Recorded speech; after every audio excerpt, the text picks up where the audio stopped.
Have you always dreamed of cruising but never have because you're on a low budget? Don't be discouraged. Here are 5 tips to cruising cheaply. Hello travelers and welcome back to another video. Look, cruises are expensive again. Cruising has become popular now more than ever, and the more that people want to cruise, the higher the prices are. Whether you've cruised before or not, the prices can be a little discouraging to someone who's on a tighter budget. However, there are ways to reduce the cost of cruising that can make it affordable for people even on a budget. But before we get into these 5 simple tips, I want to invite you to like this video and subscribe to my channel. It costs nothing for you and it really helps this channel grow. I've been in your shoes, dreaming about a tropical cruise to the Caribbean, imagining yourself enjoying all the beauty and luxury of a cruise, and then being crestfallen as you begin to realize the equally extravagant costs. That was until I discovered these simple ways to dramatically decrease the cost of a cruise so that anyone on any budget can afford to set sail. It's important to understand that when you're traveling on a budget, you have to remain open-minded, and a side effect is that you have to lower your expectations of grandeur. Let's be perfectly honest here, you are not going to travel in luxury for pennies a day. You can, however, travel on a cruise ship to luxury destinations for much cheaper than you ever expected. This first tip not only affects the cost of your cruise, but also the type of cruise you can experience. Tip number 1. Choose a departure port closer to your home. Choosing a port closer to home saves on travel costs. Not having to pay for transportation like planes, trains, and buses dramatically reduces the cost of your cruise. If you're fortunate enough to live in a state with a departure port like Florida, you may also be eligible for discounts on your cruise fare. Royal Caribbean, for instance, offers discounts for passengers living in their departure state. Even if you don't live in a state with a departure port, the least amount of extra traveling you have to do, the better off your wallet will be. Your port of departure also affects the destination of your cruise. For instance, West Coast departures will typically be to Alaska, Canada, Mexico, South America, and Hawaii, while East Coast departures will typically be to Nova Scotia, Bermuda, Eastern and Western Caribbean, Mexico, South America, and even cross-Atlantic cruises to Europe. You also have newer Gulf Coast departures in states like Louisiana and Texas that go to Caribbean and South American destinations.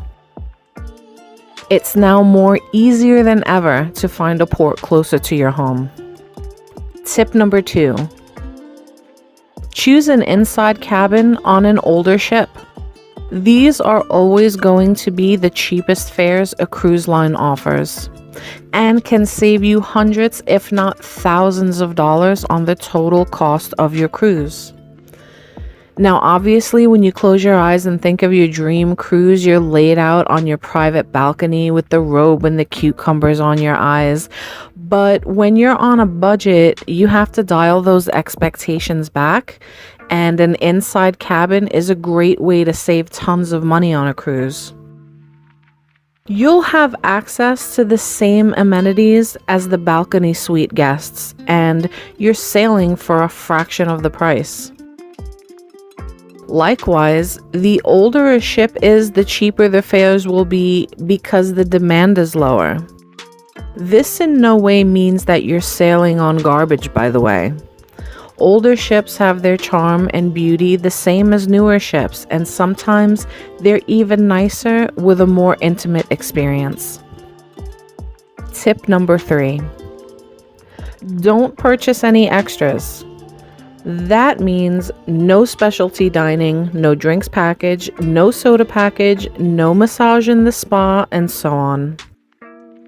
The ship offers so much in terms of free food, drinks, and entertainment, you literally don't need to spend anything extra. Unless you're trying to party hardy, it's way cheaper to buy a drink with dinner a la carte rather than buying an entire drink package for hundreds of dollars. Even better, most cruise lines allow you to bring up to 2 bottles of your own wine, a 12-pack of soda or water. The buffet has unlimited food and beverages, and if you bring a thermos, you can take your juice and tea to go. What about internet? You're on a cruise, get off the internet, and besides, you can get free Wi-Fi at a Starbucks somewhere in port. You don't need to buy the extras to enjoy a fabulous cruise.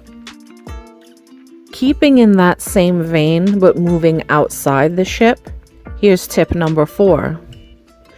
Don't buy excursions from the ship.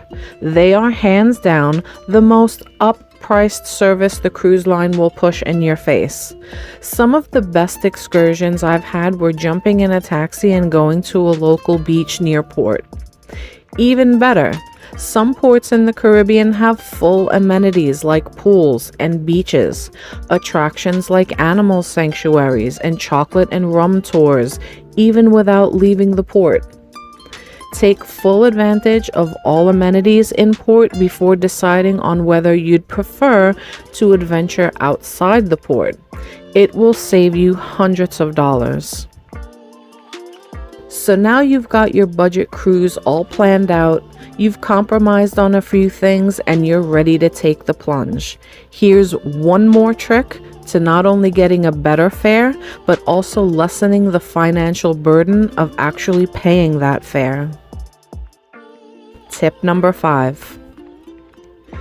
Book your cruise a year out and pay in monthly installments.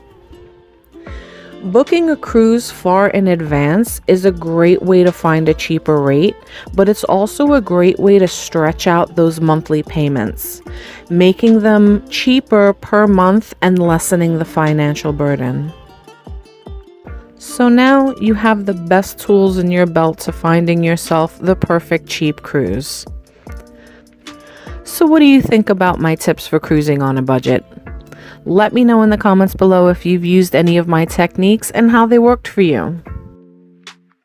Thank you for watching. Be sure to give this video a like if you enjoyed the content and subscribe if you'd like to watch more. See you in the next video.